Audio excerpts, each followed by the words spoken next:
I think at the moment the proudest thing is the holiday clubs, how far I've come with holiday clubs. I've come from, and it was that persistence where I started with 3 or 4 children, and now my clubs are full every day. If it's during the holidays, I had 15 classes, so I had 3 sessions a week for 5 weeks, and every day but two were chock-a-block full.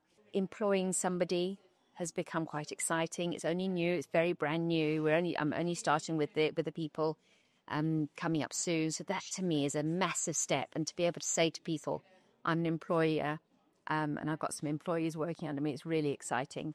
The children, all the different children who go through me as well, through the sessions, it's just so rewarding.